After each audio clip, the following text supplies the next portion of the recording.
Have you ever woken up one day and thought, I don't know who I am anymore? Maybe you're going through the motions, showing up for work, being the friend, the parent, the spouse, the strong one, but deep down you feel like you're unraveling. Maybe everything that once made sense no longer feels meaningful, and in that space, it's easy to say, I'm lost. But what if you're not lost?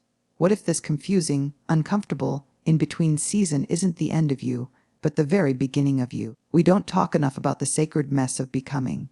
Our culture glorifies certainty, quick answers, and polished outcomes. But real growth, the kind that transforms your identity, your values, your relationships, often feels like walking through fog with no map. It's disorienting. It's vulnerable. But it's not the end. It's the becoming.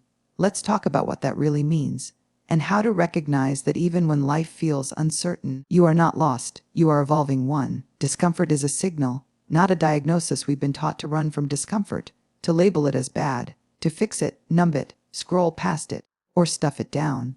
But what if discomfort isn't the enemy? What if it's actually the messenger? That tightness in your chest before you speak up, the restlessness that stirs when you're not living in alignment, the ache in your gut when something feels off. Those aren't signs that something's broken in you. They're signs that something important is asking to be seen. Discomfort isn't a diagnosis. It doesn't mean you're weak. It doesn't mean you're failing. It doesn't mean you're not cut out for the life you're reaching toward. In fact, the presence of discomfort often means you're exactly where you're supposed to be. On the edge of your comfort zone, standing at the doorway of growth. We spend so much of our lives trying to avoid pain, yet it's in the discomfort that we begin to uncover truth.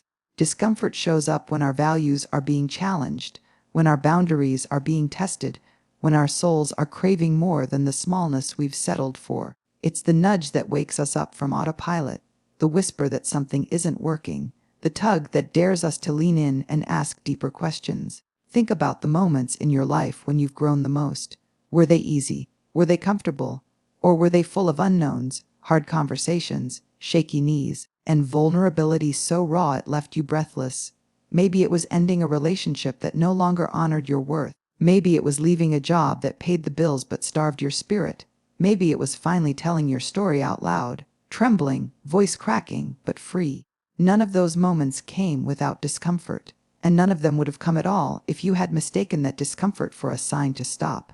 See, there's a difference between danger and discomfort. One requires protection, the other courage, but too often, we confuse the two. We feel the fear of being seen and tell ourselves to stay silent. We feel the awkwardness of a boundary and convince ourselves to people please. We feel the uncertainty of change and decide it must not be the right time. When we treat every discomfort as a red flag, we end up stuck in places that were only meant to be a rest stop, not a home. Discomfort doesn't mean you're lost. It often means you're on the brink of remembering who you really are. It's the body's way of saying, pay attention. Something's shifting. Something's awakening. Something in you is tired of pretending, tired of performing, tired of playing small. And that kind of discomfort, that's sacred.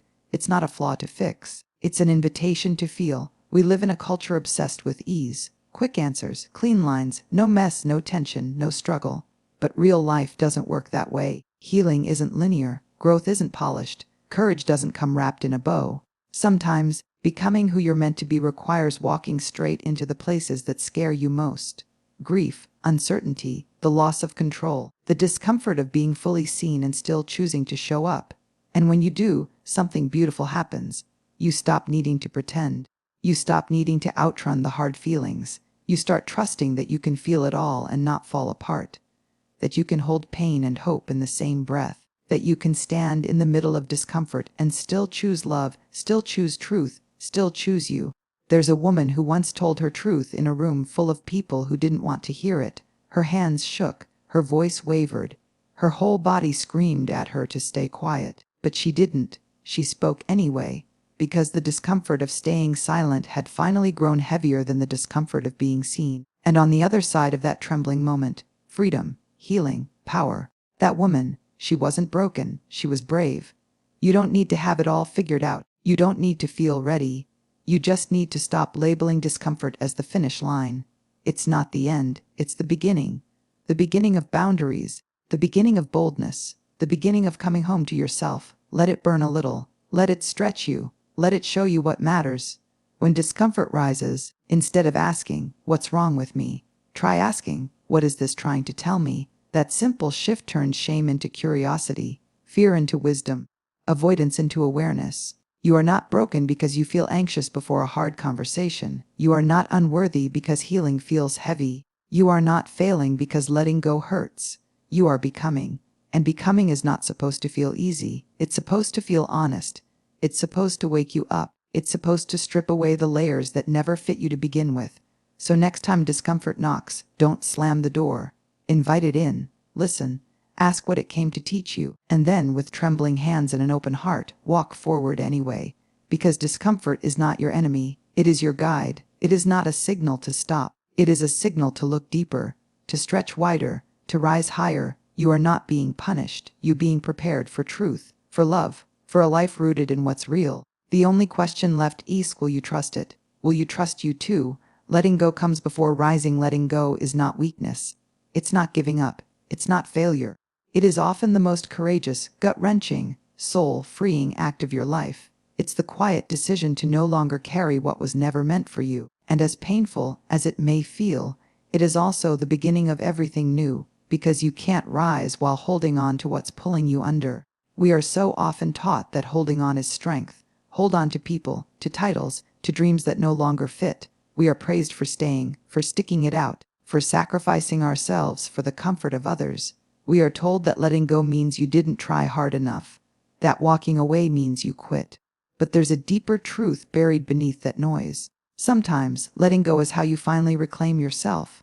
You cannot rise if your hands are full of the past. You cannot fly if you're weighed down by what you were never meant to carry, the pain, the shame, the expectations, the roles you were forced into, the stories that were never yours but became your identity, all of it heavy, all of it suffocating the parts of you that are aching to breathe. Letting go is the decision to put down the armor, the perfection, the pretending. It's turning toward yourself and saying, "I deserve more than this." Even when it scares you. Especially when it scares you, because growth doesn't come without grief, and rising doesn't come without release. It might mean letting go of a version of yourself that you've outgrown. The people pleaser, the overachiever, the one who learned to shrink so others wouldn't feel threatened. It might mean letting go of relationships that can't meet you where you're going. The ones built on conditions, not connection. The ones that expect you to stay small so they can stay comfortable. Or maybe it's the narrative in your head that says you're not enough. That voice you inherited from someone else's pain. That belief that your worth must be earned through exhaustion and overperformance. There's a woman who carried the weight of others' expectations her entire life. She smiled when she was hurting. She said yes when she meant no. She stayed quiet so she wouldn't rock the boat. One day she woke up and couldn't recognize herself anymore. Her soul was tired. Her light had dimmed. And in that moment, she didn't rise with fire. She didn't shout. She simply exhaled and chose to let it go. All of it, the image, the pressure, the shoulds. That day was the beginning of her becoming. Letting go looks different for everyone. Sometimes it's a dramatic goodbye. Sometimes it's a silent choice made over and over again in the privacy of your heart. Sometimes it's releasing a dream that no longer fits. Not because you failed, but because you've changed. Your soul shifted. Your values deepened. And what once felt right now feels like a cage. That's not quitting. That's evolving. And here's the part we don't talk about enough.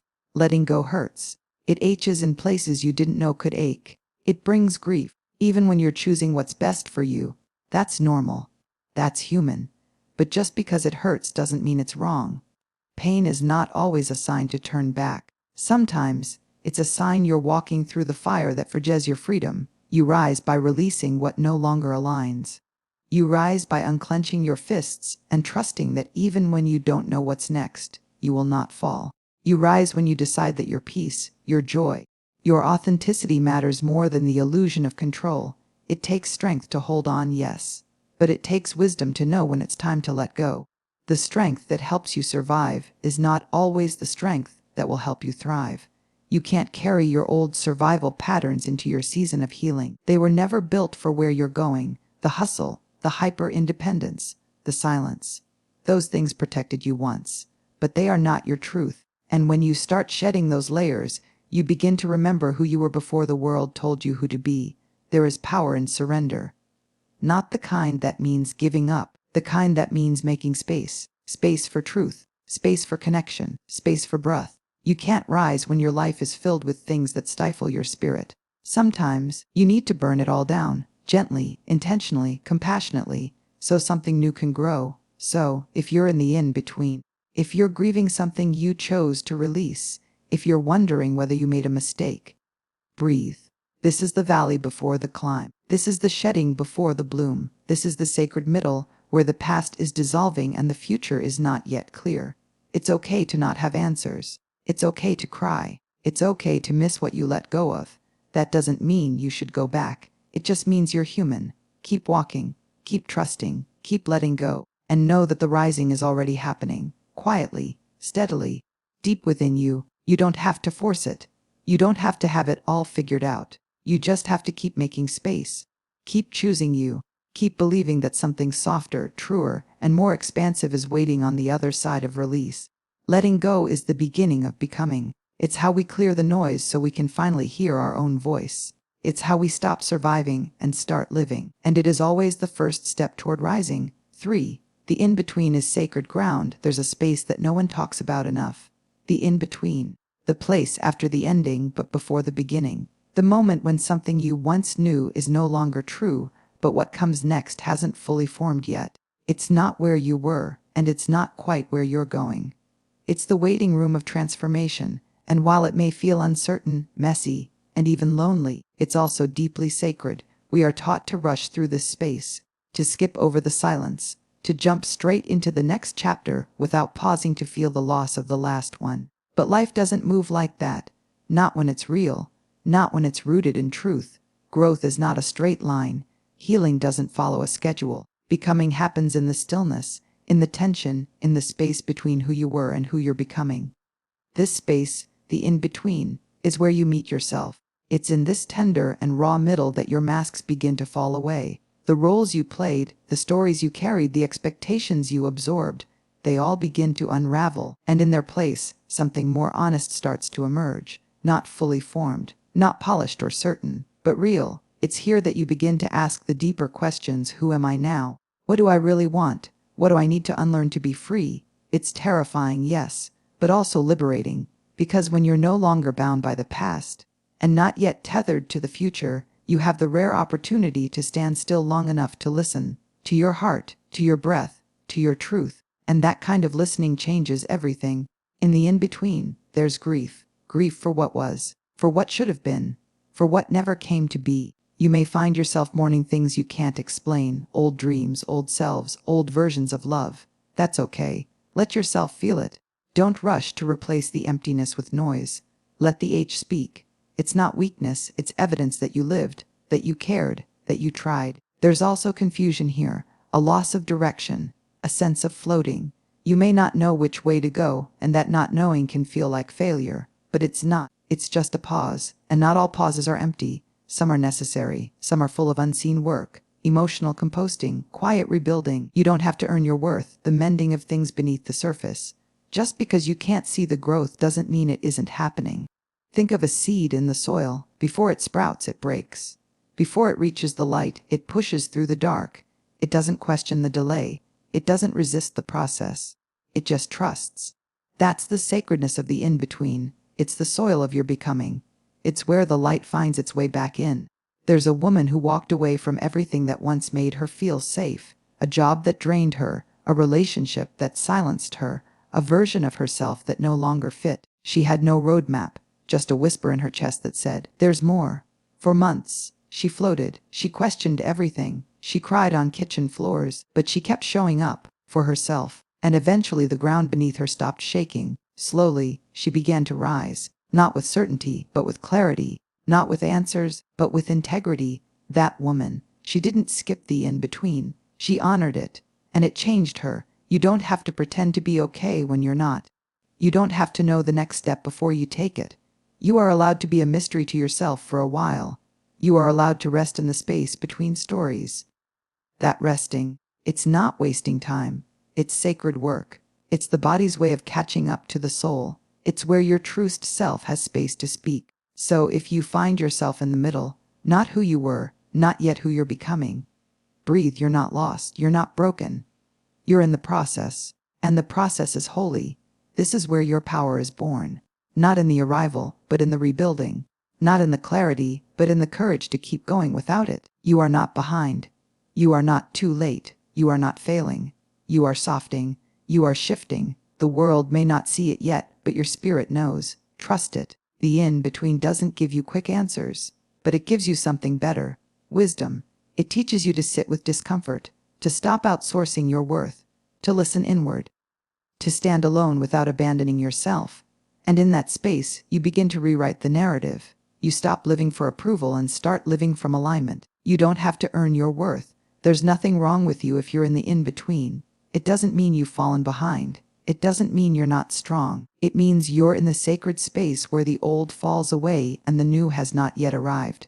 And that space, while uncomfortable, is where your roots go deeper, where your soul takes shape, where you gather the strength to rise not as a version of who the world wants you to be, but as the truest version of you. So honor this space. Don't rush it. Don't numb it. Let it work on you. Let it stretch you. Let it soften what needs softening and burn away what no longer serves you. This is your cocoon, your chrysalis, the sacred ground of becoming. One day, you'll look back at this moment, not regret, but with reverence, because you'll realize it wasn't a detour. It was the path, and every tear, every pause, every silent night of not knowing was shaping you for something you couldn't yet imagine. Stay tender. Stay open. Stay grounded in the knowing that the in-between is not nothing. It is everything. It's where the truth blooms, where your strength is forged, where your wings are built before you ever learn how to fly. 4. You're allowed to evolve. Even if others don't understand, there comes a moment in your life when you feel something shifting deep inside you. It might start as a quiet ache, a restless tug at the edges of your comfort zone, a persistent whisper that says, "This version of you is no longer enough." At first, you might try to ignore it. You might keep showing up the way you always have, saying yes when you want to say no, laughing at things that don't feel funny, staying small so others don't feel uncomfortable. But the whisper doesn't go away. It grows louder. And suddenly, the life that once fit you starts to feel like clothes you've outgrown. That's not failure. That's evolution. You are allowed to evolve. You are allowed to change your mind, to outgrow relationships, to rewrite your story, to become someone different from who you were yesterday, last year, or even 5 minutes ago. You're allowed to become more honest, more whole, more you, even if it makes others uncomfortable. Growth is not a betrayal. It's a return to your true self, the one buried beneath expectations, roles, and survival strategies. But here's the hard part: not everyone will understand your evolution.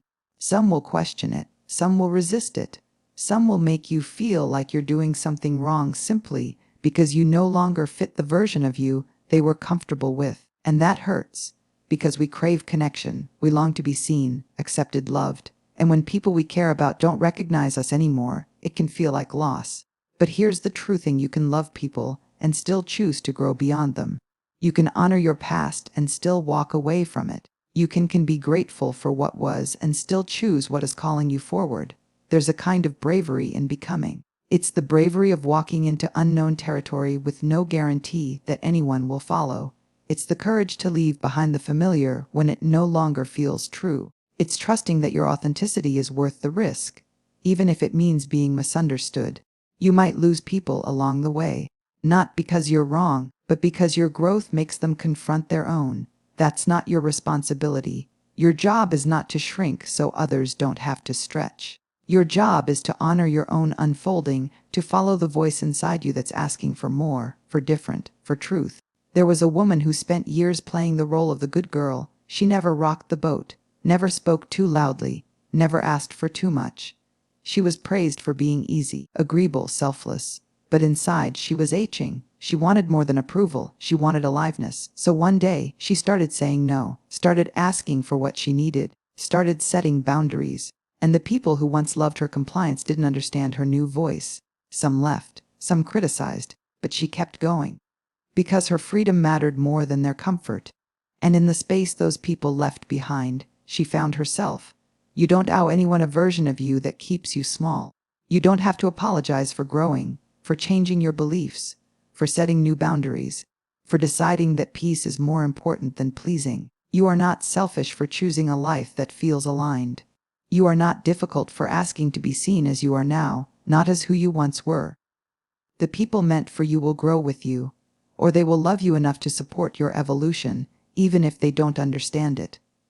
But you can't wait for their permission. If you do, you'll stay stuck in a life that no longer fits, surrounded by people who only know how to love a version of you that's no longer real. You are allowed to evolve. You are allowed to let go of dreams that once mattered and now feel empty, to change direction without justifying it, to make choices that others wouldn't make because you're living a story that only you are meant to understand. And evolution is not always loud. It's not always about big leaps or dramatic shifts. Sometimes it's quiet. Sometimes it's in the way you stop explaining yourself, in the way you protect your peace, in the way you walk away from what drains you and toward what lights you up. It's in the tiny choices that no one sees, the ones that slowly carve a new path beneath your feet. There is sacred power in living authentically, but authenticity requires sacrifice. Sometimes it means disappointing others. Sometimes it means being alone for a season. Sometimes it means facing criticism or silence or judgment. But you gain is worth everything you lose. You gain clarity. You gain alignment. You gain the ability to look in the mirror and say, "This is who I am, and I love her." Don't be afraid to change just because you've built a life around who you used to be. That version of you served a purpose. She helped you survive. She got you here, but she was never meant to carry you all the way through. Thank her, honor her, and then set her free. The world needs your truth, not your performance. Your soul was not meant to be confined by the expectations of others. It was meant to breathe, to stretch, to become. And when you start living from that place, when you stop asking for permission to be real, you begin to draw in people who meet you there. People who see you, not the mask. People who celebrate your changes, not fear them.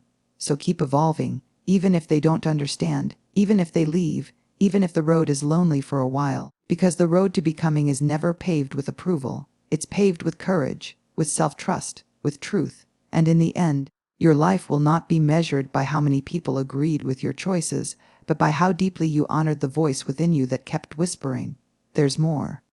5. Becoming is not arriving.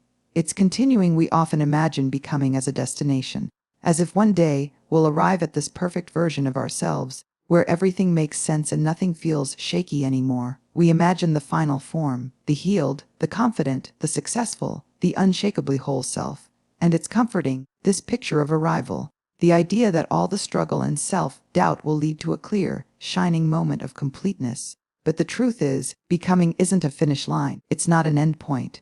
It's a lifelong unfolding. It's not arriving. It's continuing. Becoming is messy. It's layered. It doesn't follow a straight path or stick to a schedule. It's not something you complete like a checklist or a degree. It's the ongoing, imperfect, ever-shifting journey of growing into yourself, of discovering new truths, of letting go of old ones, of falling apart and rebuilding, not just once, but over and over again. There's no single version of you that is the ultimate goal, because you are not a project to be completed. You are a story that's still being written. Sometimes you'll feel like you've made it. You'll feel grounded and certain, like you've finally arrived at a version of you that feels whole. And then life will throw you something unexpected, a loss, a challenge, a change, and suddenly everything you thought you knew begins to unravel. That's not failure. That's not starting over. That's continuing, because becoming is not a destination. It's a devotion, a commitment to keep showing up for yourself. Even when the path forward is unclear, it's easy to think that healing and growth have an endpoint. That one day you'll wake up and no longer carry fear, or grief, or insecurity. But healing doesn't erase your wounds. It teaches you how to carry them with grace. Growth doesn't eliminate doubt. It helps you move forward with it. Becoming doesn't promise peace forever.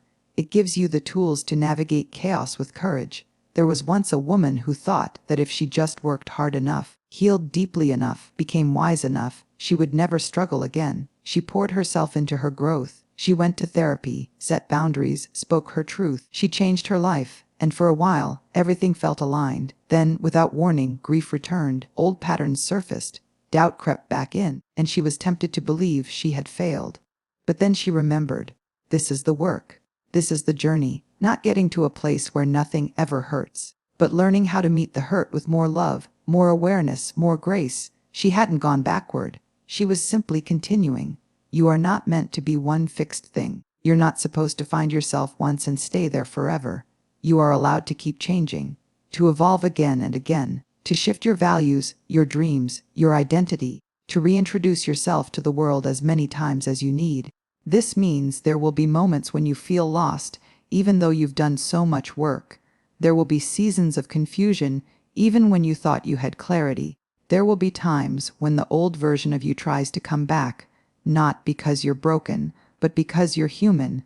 These moments aren't signs of failure. They are invitations to go deeper, to become more aware, to peel back another layer. Becoming is a cycle. It's the shedding, the stretching, the breaking, the rebuilding. And it never stops. Not because you're not enough, but because life keeps revealing more of who you are. There is always another layer to uncover, another fear to face, another truth to hold. And each time you do, you grow closer to the most honest version of yourself. The goal isn't perfection, it's presence. The goal isn't to be done, it's to be real. This journey asks for your attention, your compassion, your patience. It asks you to meet yourself where you are, not where you think you should be. It asks you to stop measuring your worth by your progress and start honoring your effort, to stop chasing arrival and start practicing presence. It's in the continuing that you become resilient, that you build trust in yourself, that you learn to say, I don't know what's next, but I know I can handle it. It's in the continuing that you find peace, not the peace of everything being perfect, but the peace of knowing you are aligned with what's true. Let go of the idea that there's a version of you you're supposed to get to. There isn't. There's only this version. The one breathing right now, the one doing her best, the one showing up even if she's scared. That version is already worthy, already powerful, already enough. You don't have to arrive anywhere to deserve rest, joy, or love. You don't have to be fixed to be valuable. You don't have to be finished to be seen. You are allowed to be both becoming and belonging, both uncertain and deeply rooted, both in process and in power. So keep going, keep unfolding, keep softening and rising and falling and getting back up. That's the work. That's the gift. Not arriving at a final version of yourself, but learning to honor every single version along the way. You are not running out of time. You are not behind. You are not doing it wrong. You are in the process of becoming, and the process is not linear, but it is sacred. This journey doesn't ask you to be perfect. It asks you to be present. It doesn't ask you to be fearless. It asks you to be honest. It doesn't promise certainty. It offers depth, and that is enough. Becoming is not about finding an ending. It's about creating space for what's next, always, again and again, not because you're unfinished, but because your story is still being written. And every chapter, every messy, beautiful, complicated chapter is worth telling. So if you're in a season where nothing makes sense, where you feel like you've lost the map and the ground beneath your feet, I want you to know this: you are not broken. You are not behind. You are not lost. You are becoming. This chapter may not have answers, but it has truth, and the truth is, the mess, the confusion, the silence, it's not failure, it's transformation. And on the other side of this is not perfection, it's wholeness. Keep going. You are becoming everything you were always meant to be.